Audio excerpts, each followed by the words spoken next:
먼길을 오신 여러분 감사를 드립니다.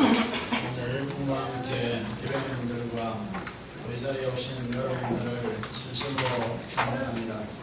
여러분에게 이 가을의 풍성한처럼 하늘의 생명과 하나님의 부유함이 넘치는 남은 생애가 되기를 주님의 이름으로 축원합니다. 늘 우리는 감성적으로 따뜻함이 필요한 사람들입니다.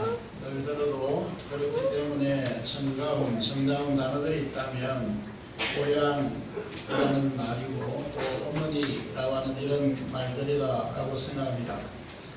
이런 것들이 늘 우리 가슴 속에 향수로 적셔있는 것은 하나님께서 우리 마음에 영혼을 사모하는 본향을 사모하는 마음을 심어놓았기 때문입니다.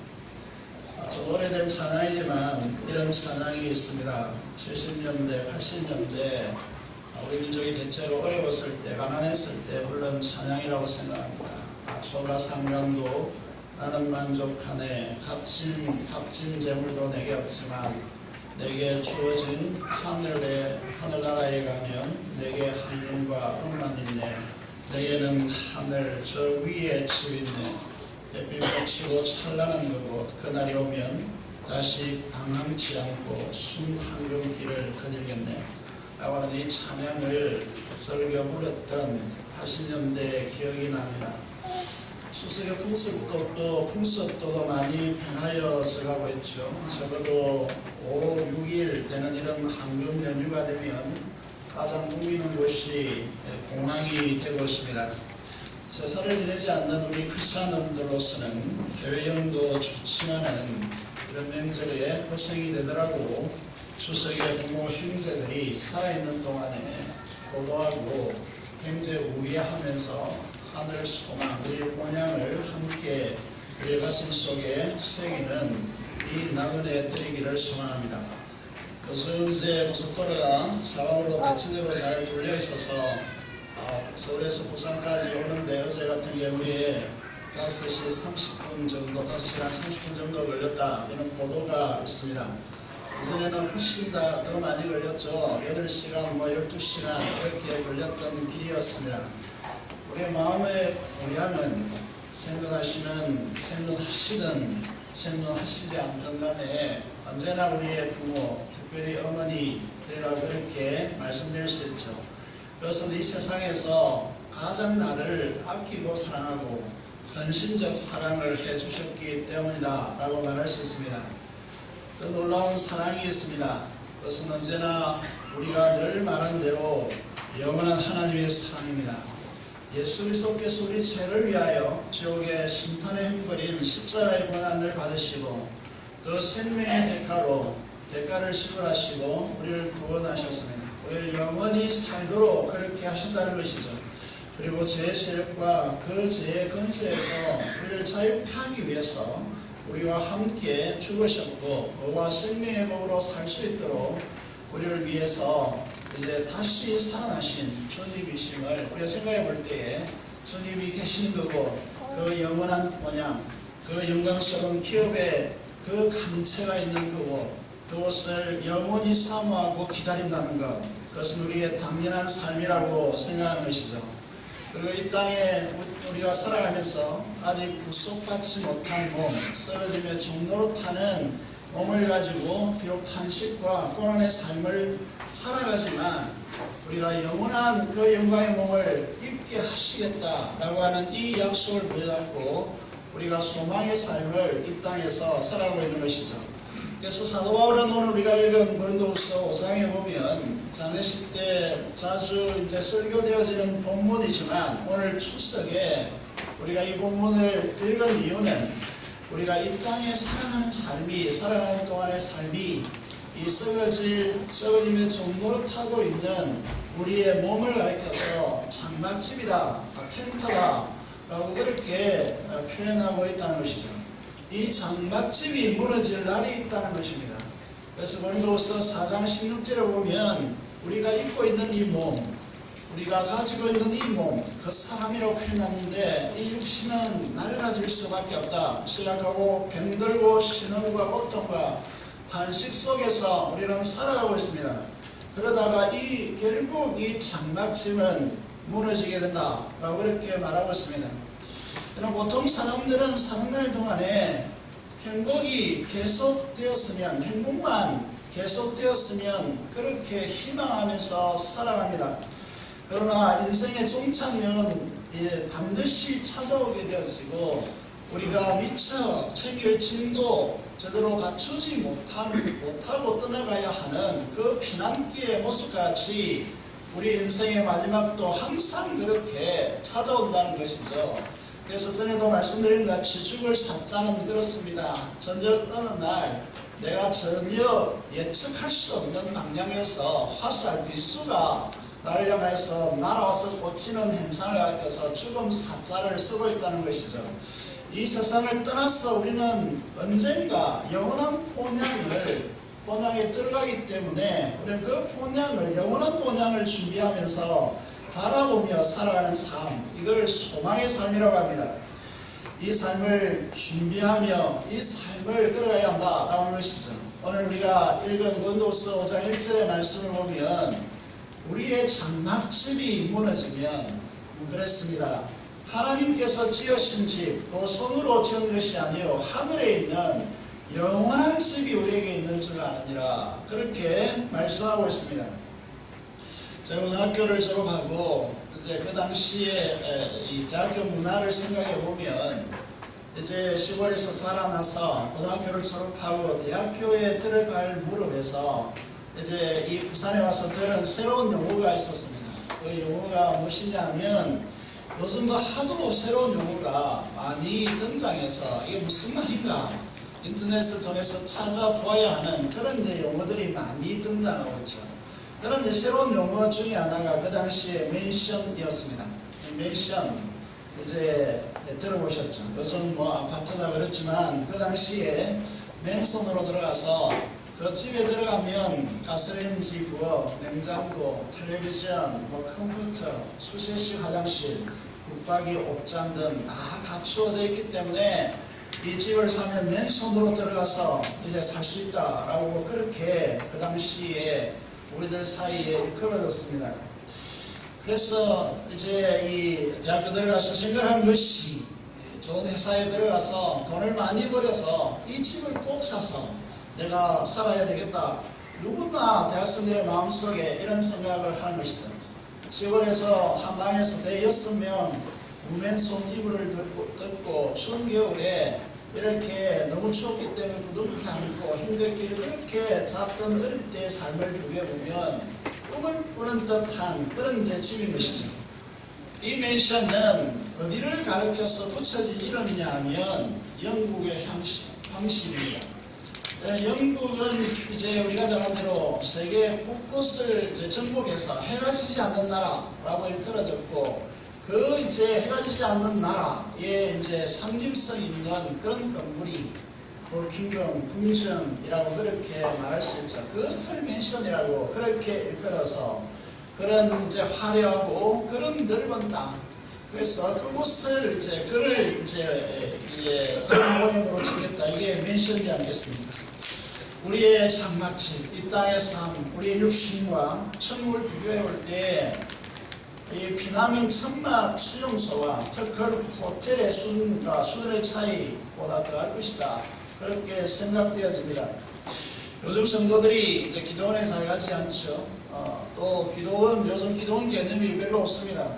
어떤 이제 요즘 기도원보다 수련원을 많이 짓고 있습니다.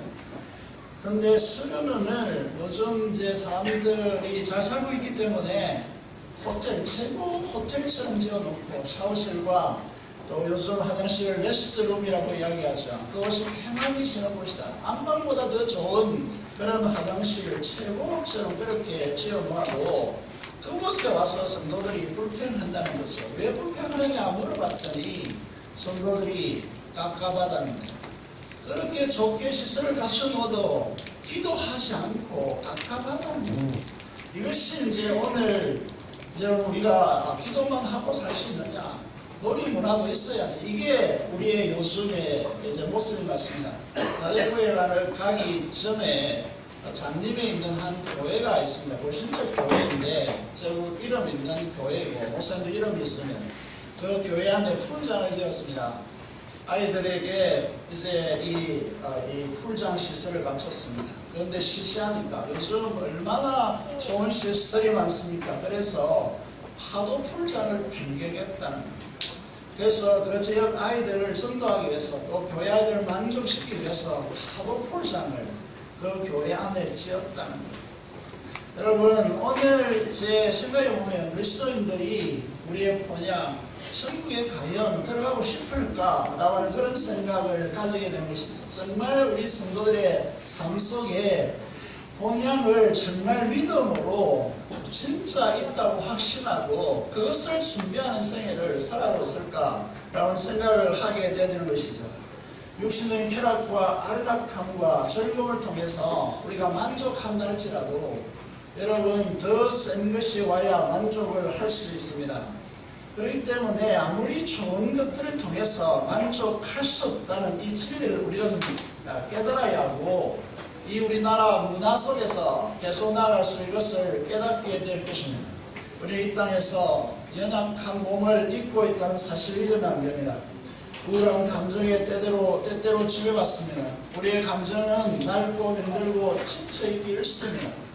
우리 인간은 너무나 약하기 때문에 너무 강한 은혜가 오면 감당하지 못하여 하고 그 은혜가 떠나면 심한 후유증에 시달립니다. 이것이 인간의 연약함을 기억해야 합니다. 최고의 선지자 엘리야도 어떻게 했습니까? 850대 1에 영적 전쟁을 통하여서 바알과 아세라 우상을 숭배하는 선지자 850명을 죽였습니다.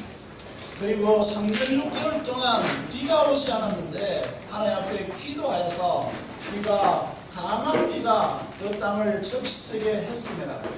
그리고 너무나 기뻐서 맨발로 이 왕의 수에 여러분 그 산에서 그렇게 높은 산은 아니지만 비탈길로 왕 앞에서 수레 앞에서 뛰어 내려갈 정도로 그런 흥분했던 사람입니다. 그런데 아베 안에 이스라엘이 그를 죽일 것이다 라고 위협하자 심한 후유증 속에 도망하여서 로덴 나무 그늘 아래서 나를 죽여달라고 하나님 앞에 기도했던 모습을 우리는 기억하고 있습니다. 우리 인간이 얼마나 연약한 존재인가를 우리는 알아야 됩니다. 우리는 성령 충만해도 한순간 유혹에 빠지면 걷잡을 수 없는 우리의 마음과 정서가 시궁창처럼 그렇게 변할 수 있는 존재임을 알아야 합니다. 우리는 살아가면서 우리 자신을 바라보면서 왜 이다지도 약한 존재인가 탄식하게 되었습니다. 그런 바람이 조금 심하게 불면 우리의 육신의 장막, 이 점막집이 찢어져서 그 틈새로 심한 번뇌와 흙이 들어와서 불안하고 고통스러워하는 우리의 모습을 알아야 합니다. 이런 집을 가리켜서 사도 바울은 장막집이다, 우리 육신을 가리켜서 텐트집이다 이렇게 말하고 있습니다. 우리의 썩어지면서 동일한 몸을 말하는 것입니다. 이 장막집이 무너지면 무너질 날이 꼭 찾아온다는 것이죠. 사상 사람들은 끝이다 라고 말하겠지만은 거듭난 그리스도인들은 그야말로 이 육신의 장막을 벗어버리고 하나님께서 직접 지으신 하늘에 있는 영원한 집으로 영원한 몸으로 있게 될 그날을 우리에게 말씀하고 있습니다. 이 소망으로 살라는 것입니다. 믿음으로 당연히 이루어질 줄로 믿고 확신 가운데 인내하면서 살아가는 것이 우리의 믿음의 방식이라는 것입니다. 사랑하는 여러분, 사도 바울이 우리에게 권면하는 대로 베드로전서 2장 11절의 말씀을 보면 사랑하는 자들아 거루민과 나그네 같은 너희를 권하노니 영혼을 거스려 싸우는 육체의 정욕을 제어하라 라고 그렇게 말씀하고 있습니다. 고린도후서 5장 4절의 말씀을 보면 이 장막에 있는 우리가 징징 것 같이 단식하는 것은 얻고자 함이 아니에요. 이 말씀을 잘 들어야 합니다. 일생을 걸쳐서 여러분이 상고해야 될 중요한 말씀 중에 하나가 고린도후서 5장 4절입니다. 우리는 이 장막에 있는 우리가 징징 것 같이 단식한다. 그랬습니다. 여러분 행복하십니까? 여러분 우리 중에 행복하다고 말할 수 있는 사람은 거의 없습니다. 제가 단언할 수 있습니다. 우리가 전쟁과 같이 탄식하는 것은 그랬습니다. 그것은 뻗고자 함이 아니요 덧입고자 함이 죽을 것이 생명에게 삼킨 바 되게 하려 함이라고 말씀하고 있습니다. 여러분 우리가 늘 말씀을 대할 때마다 왜 이렇게 복잡한가 라고 그렇게 생각할 수 있겠지만 여기에 위대한 진리가 담겨 있습니다. 내 세계에서 고난도 없는 평안한 삶이 행복한 삶이라고 하는 이 착각을 버리시기 바랍니다. 우리들의 자녀들에게 고난을 없애주는 것이 그 자녀를 위한 길이라고 하는 착각을 버리라고 말할 수 있습니다. 우리는 이 육신의 장막 속에서 무거운 짐을 지고 탄식하고 있음을 기억해야 합니다. 이것이 인생이라는 사실을 기억해야 합니다. 사랑하는 여러분, 우리가 이 땅을 살아가는 믿음의 비결은 무엇입니까? 고난의 탄식 가운데 무거운 인생의 짐을 지고 사는 우리들이 그것을 벗고자 사람들은 몸부림치지만은 그런데 벗겨지지 않습니다. 그래서 사도 바울은 벗고자 함이 아니라고 분명히 말합니다. 여러분 우리가 우리에게 주어진 인생의 짐들을 내가 벗어버리면 평안하고 행복할 것 같지만 그것이 벗겨지지 않을 뿐만 아니라 벗고자 함이 아니라고 분명히 말하고 있습니다. 대담을 좀 해보죠. 여자의 일생이라고 하는 노래가 있습니다. 신세대들은 잘 모르죠. 혹시 아십니까? 젊은 세대는 공감이 잘 가지 않을 것입니다. 그럼 제가 불러볼까요?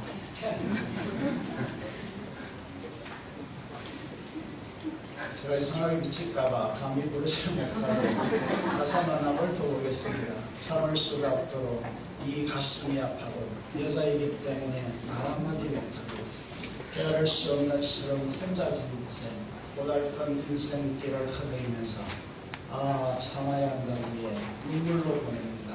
여자의 일생이라고 노래했습니다. 이 노래를 듣고 있노라면 남자는 참 나쁜 놈, 여자가 그만큼 참아주었기에 남자라는 인생이 자유가 있었구나 라는 생각이 듭니다. 가부장적 시대에 살았던 우리 세대의 어머니들의 애한이라고 생각합니다. 그런데 잘 아시다시피 저는 남아당 소속 당수이기 때문에 이야기 들으시기 바랍니다. 요즘 바뀌어 불려야 되지 않나. 고달픈 인생길을 흐르면서 참아야 한다기에 눈물로 보냅니다. 남자의 모습.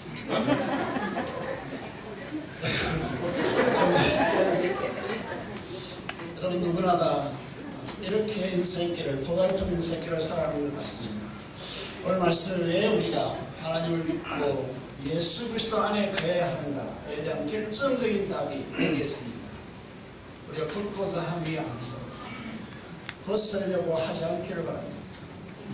벗고자 하는데 많은 여러분 이 가정의 깨어짐과 이 시대의 가정들의 깨어짐과 또 서로 이 어려움이 가중됨을 보게 되십니다. 하나님 믿음의 고난이 사라진다고 했습니다. 물론 그럴 수 있습니다. 감당할 수 없는 고난이라면 하나님께서 없애주실 것입니다. 그것이 꼭 필요하면 긍휼과 자비의 아버지께서 그렇게 하실 것입니다. 그러나 사도 바울이 말합니다. 우리가 벗고자 함이 아니라 오직 덧입고자 함이라고 말하고 있습니다. 여러분 벗고자 함이 아니라 덧입고자 함이다 라고 말씀하고 있습니다. 세상에서 가장 위대한 진리가 무엇이냐 하면 이 세상은 죽음의 힘보다 더 위대한 힘은 없습니다. 이제 우리의 이 세상은 죽음이 지배하는 세상입니다. 이 세상의 문화라고 하는 것은 생명의 문화가 아니라 죽음이 지배하는 문화인 걸 여러분 아셔야 됩니다. 여러분 때문에 분들이 경주를 많이 가보셨을 것으로 생각합니다. 경주, 신라, 우리나라의 자랑 중에 하나이죠. 그런데 이 무덤이 많이 모여 있는 곳을 뭐라고 합니까? 영원이라고 합니다. 도대체 가장 큰 무덤은 어떤 무덤인지 아십니까? 황남대총이라고 합니다. 그래서 지금 경주의 대표적인 빵집이 황남빵집이 그곳에 있습니다. 여러분 이 세상 문화는 죽음의 문화입니다. 그런데 기독교는 부활의 종교입니다. 다시 말해서 무덤이 없는 종교이라는 것이죠. 죽을 것이 생명의 삼킴바 되는 역사. 빨리 표현하다면 사마의 권세가 생명에 빨려 들어가 버리는 예수 그리스도를 통하여 일어나는 역사. 이 역사에 이 예수 그리스도 기독교를 우리가 믿고 있다는 사실을 알아야 합니다. 우리 안에 있는 가장 놀랍고 위대한 역사가 무엇이냐 하면 하나님의 영원한 생명이 죽음의 지배를 삼키는 역사. 여러분, 커다란 뱀이 자기보다 몸집이 큰 짐승을 쌓아놓는 광경을 우리는 텔레비전을 통하여서 종종 보게 되었습니다. 그와 같이 하나님의 생명이 이 세상을 지배하는 죽음의 권세를 집어삼키는 역사, 이것이 기독교의 역사임을 알아야 합니다. 우리 기독교는 성령 하나님께서 주님의 십자가 부활을 믿는 그리스도인들에게 생명이, 하늘의 생명이 죽음을 삼키는, 사망의 지배를 삼켜버리는 이 위대한 역사를 믿고 그 역사에 여러분 우리가 그 역사를 신뢰하고 그 역사에 기대어서 살아가는 종교가 우리가 기독교라는 사실을 우리는 알아야 합니다. 우리는 그것을 지금 덧입고 있는 것입니다. 우리 몸이 부활의 몸을 입고 있지 않고 썩어짐의 종노릇하는 지금까지 이 몸에 매여 있지만 우리 속에는 우리 영혼에 시작되어진 죽음을 삼키는 생명이 우리 안에 들어와서 죽음을 삼키고 있다는 사실을 우리가 기억해야 합니다. 이것을 위해서 하나님은 우리들에게 그 보증으로 성령을 우리에게 보내주셔서 하늘의 생명과 하나님 나라의 그 부유함이 죽음과 사망의 지배로 붙어오는 이 세상의 결핍과 탄식을 집어삼키는 이 놀라운 역사 속에 우리를 세워놓았다는 사실을 우리가 기억해야 한다는 것입니다. 사랑하는 여러분, 이것을 위해 그 보증으로 성령을 우리에게 보내주셨다고 말씀하고 있습니다. 로마서 8장에 보면 영원하신 하나님이신 성령께서 우리의 시험과 탄식에 함께 동참하셔서 말할 수 없는 탄식으로 우리를 위하여 간구하시고, 우리에게는 그분이 성령 하나님께서 우리의 탄식에 동참하셔서 그 탄식을 성령 하나님께서 하시고 성령을 통하여서 우리에게 생명과 하늘의 그 부유함이 우리에게 계속 공급되도록 하시는 이 하나님의 역사함 가운데 우리가 살아가고 있는 것입니다. 이렇게 살아가다가 그것이 끝나는 영원한 본향을 향하여 걸어가서 거기에 들어가도록 우리를 이제 우리에게 그런 은혜를 주시고 있다는 사실을 기억해야 합니다. 우리는 이 땅에 나그네로 살면서 이 가슴이 아픈 여자의 인생을 걷고 고달픈 남자의 인생을 걸어갔습니다. 성령의 위로하심으로는 하늘의 생명을 덧입고 말할 수 없는 영광스러운 즐거움으로 기뻐하는 이 소망의 삶을 우리가 이 땅에서 걸어가고 있다는 사실을 기억해야 합니다. 우리는 우리의 간절한 소망은 이 썩을 몸을 벗고 영광의 몸을 입고 주와 함께 가는 이 본향에 이르는 것입니다. 쏟지 마십시오. 돈을 많이 가져서 잘 살고 몸의 건강을 위해서 그렇게 많은 좋은 음식을 다 먹고 평안하고 행복하고 그렇고 부러울 것이 없다라고 그렇게 살 수 있다라고 생각하지 마십시오.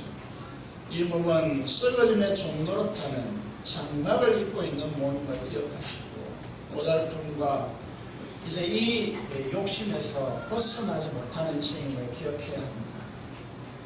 우리의 인생에 있어서 고난을 이 짐을 벗고자 해서는 아닙니다. 벗고자 할수록 더욱더 비참해집니다. 이것이 지난 20년 동안 우리나라가 산업의 발전을 인하여서 이룩한 이 우리나라의 문화 속에서 지난 20년 동안 젊은 세대들이 배우지 못한 중요한 가치였음을 여러분들이 기억해야 합니다. 우리 기독교가 이 땅을 이런 문화로 바꿔야 하고 새로운 가치를 부여하지 못하면 우리 한국 미래가 보장될 수 없습니다. 그래서 걱정하는 이유들이 다 여기에 있는 것이 있습니다. 여러분 우리나라에서 지금 곳곳에서 터지고 있는 이런 사건들 속에 우리가 착각하는 것이 하나 있습니다. 그것이 무엇이냐면 우리에게 짊어진 인생의 짐을 벗고자 하기 때문에 일어나는 행사.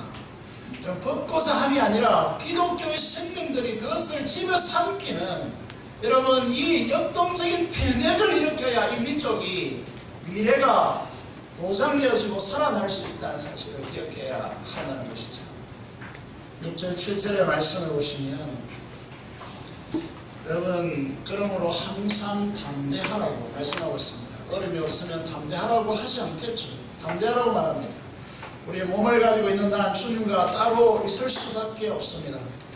이 장같이 몸을 가지고 있는 이 세상의 삶에 절대적으로 필요한 삶의 방식이 무엇입니까?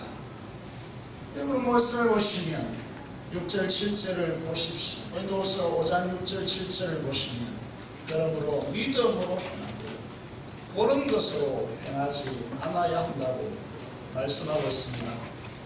여러분 눈에 보이는 대로 여러분 세상에서 배운 다른 말로 말하면 세상이 가르치는 가치방식 여러분 세상이 너 그렇게 살아가야 되지 않는다고 말하는 방식 내 나이가 많으면 내가 돈을 가지고 있어야 그래도 행복하다 잔도 다 필요 없다 사람들이 대체로 그렇게 말합니다. 젊은 세대들은 여러분 망인이어서 여러분 이 세상에서 성공이 아니라 성공의 삶을 살 수 있다 이렇게 말할지 모릅니다. 여러분 무엇을 따라 살아갑니까? 여러분 삶에 걸어가는 길을 하나님의 진리의 말씀을 따라 살아갑니까? 거기에 담대합니까? 라고 하는 질문을 지금 사도 바울은 도전적으로 하고 있습니다. 이 세상이 육신을 위해서 살아가는 육적 방식을 취하면 안 됩니다. 이 세상의 성공을 위한 삶을 살아가고 그 중심에 주님과 하나님 나라와 교회가 없는 그런 삶을 살아갔으면 더 이상 안 됩니다. 그것은 분명히 영원한 본향을 향한 소망의 삶이 아니기 때문입니다. 9절의 말씀을 보시면 그런즉 우리는 몸으로 있든지 떠나 있든지 항상 주를 기쁘시게 하는 자 되기를 힘쓰노라 그렇게 했습니다. 힘을 쓰셔야 합니다.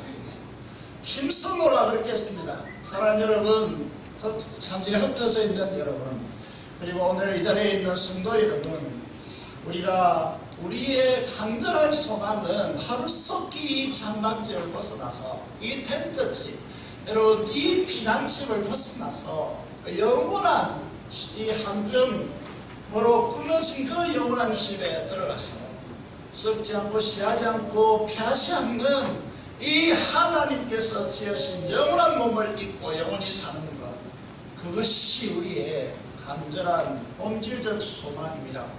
그런데 이 땅에 우리 삶을 남겨두시는 이유는 이 땅에서 삶의 길을 걷도록 이 땅에 통치를 실현하도록 하시는 것이죠. 그래서 우리가 몸에 있든지 몸으로 있든지 떠나 있든지 우리의 목표는 하나여야 한다.